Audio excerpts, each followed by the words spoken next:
I'm here with actor Gustavo Velasquez. Thank you so much for taking time to sit down with me. Of course, absolute pleasure. Thank you for having me. No problem. When did you first decide you wanted to be an actor? I know it wasn't actually what you went to school for. No, went to school for accounting, graduated with honors, and then rejected some offers. I think I've always had the interest to become an actor, but never really pursued it. It wasn't until after college where I started taking some acting classes in my last year of college. So I was serving tables, going to school for accounting, and studying for finals for tax exams and audit exams, which were extremely difficult, and taking acting classes. And it just really spoke to me. Acting was something that I've never experienced before, something new, but I wanted to really pursue it. Started doing well commercially, booked some great commercials, started going out theatrically, and I think when I graduated, I just knew 9-to-5 job was not going to work for me. I really kept thinking, if I'm 8 years old and I don't pursue this dream, I'm going to regret it. So I gave myself 1 year. Mm-hmm. I'm going to give 1 year everything I have, and that 1 year, if nothing happens, then I'll go back to accounting. So I had a little bit of safety net, but within weeks I knew that I was never going to go back. 1 year is not a lot of time. It's not a lot of time. Well, a lot of pressure on yourself. I was very naive, young. I wanted to give myself a safety net, but what I loved is that within those few weeks, I already decided I'm not going to go back to accounting. I mean, I'm really going to give this 5-10 years, which even that's not a lot of time. No, you got to give this 20, 30 forever. It's a lifestyle. Right. Now, talk about your project that just Conversations in LA. Launched its second season. Yeah. So why don't you talk about how you became involved in that? So within that first year, I was producing my own short films, real material. I was taking acting classes. I was trying to do anything and everything an actor should be doing: headshots, marketing, the whole business side of it. And then I was taking a class where I would put up plays, and I was at a Starbucks reading a play with one of my classmates, and across from me was Anne-Marie Cummings. She has 30 years plus experience in New York theater, ran her own theater company, is absolutely amazing director, very accomplished in New York. She came to LA to jump into film, and she heard me go doing some dialogue for play, and she wanted to film some material. She was looking for a Hispanic actor, and she was about to put a breakdown out to reach out to all the agencies and find somebody, audition somebody. So, but she saw me. She's like, okay, well, he's an actor. He maybe I want to audition him, see if he can actually pull it off, because her material is extremely difficult. It's not easy, and yeah, I read over it. We had an audition. She was really seeing if I'm malleable with her direction, was giving me notes, and we were kind of working off of it, having a really good director session, and it worked out. I was going to say, it sounds like it worked out then. If you're going into season 2, she must have liked you. It worked out. So we started filming only a reel. We had no idea this was going to be a series. We filmed the first real piece, and it came out well. We're like, okay, well, this is good, let's do another one. And it probably took about 2 or 3 just real pieces. We both needed material for reels before it kind of started clicking. And then she started writing more characters into it. And then it really became a series, one full series.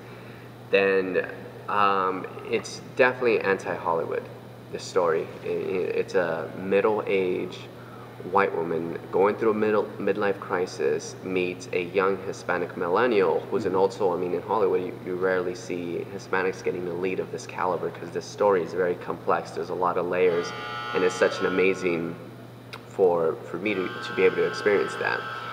And then the Daytime Emmys started recognizing digital drama series, and they recognized us. Yeah. I got nominated. That must have been exciting. It was. Right out of the bat, you're getting nominated for Right out of the bat, it's all thanks to Anne-Marie. I mean, to be able to pull from all her experience and write such an incredible, dynamic series, and direct it, and find the cinematography and find the beauty in that.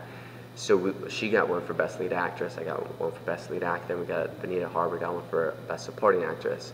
So with that, launched season 2. It was not an easy decision, because so much goes into this work. Each episode is about a month of rehearsals. Hmm. Just the actors get about 10 rehearsals on their own, about weeks of just constantly figuring out the layers, the subtext. That's what makes these one take scenes, or to master it, you got to be very precise. There's no shortcuts with this. Then we bring in the cinematographer to really capture the beauty, the essence of what's happening, and it's a dance between the cinematographer, the actors, the direction, so all the puzzles put together. Mm-hmm. But season 2, now we added a lot of mainstream actors that were excited to cast, and they fell in love with the project. And that's great. We just launched yesterday on iTunes and Amazon Prime. Season 1 is on iTunes in US, Canada, UK, London, Australia. Season 2 is on Amazon Prime. We're releasing 1 episode a week. The pilot Red Flags for season 2, episode 1 is on Amazon Prime now. That just premiered yesterday, right? Premiered yesterday, yeah. Now, what do you find most challenging about playing Gus, or is it kind of close to who you are? There's similarities and there's a lot of differences. I think the most challenging part is that we're essentially filming theater on film. Mm-hmm. So we have the luxury of time, but also because you have the luxury of time, you really have to work at it. It's really understanding what this character's intentions are. It's not playing it safe. It's not making the safest choice. If he's getting angry in a certain scene, it's less analyzed why the anger is. It's usually vulnerability. And a lot of actors have a tough time tapping into vulnerability. It's vulnerability, it's insecurity.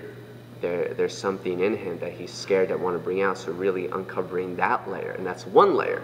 Right. Then it's really tackling every layer. What is his motivation, and taking a big risk and making yourself uncomfortable with playing Gus. And Gus, he's very passionate. He can be very vulnerable. He has a range of colors, and it's picking all his colors, drawing, and understanding his motivation, and making that work in the dynamic of that scene and as a whole as a series. So it's just taking my time more understanding the process of Gus and making this character, just give him the most life possible. If somebody had never seen the show before, what would you say to draw them in? I would say... besides seeing you and Anne Marie. Yeah. I would say you're about to see something that's never been done before. Mm-hmm. Or mastered in this way.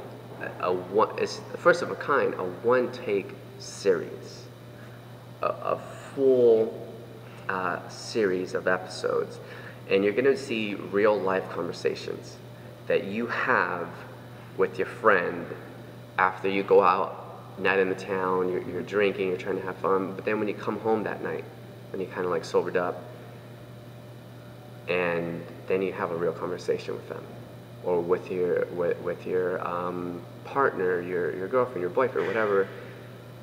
When nobody's looking, you go to brunch, everybody's there, you're happy, you're putting on a show, but then when you go home at night, a real conversation that happens of difficulties that you've had, that you've kind of been pushing away.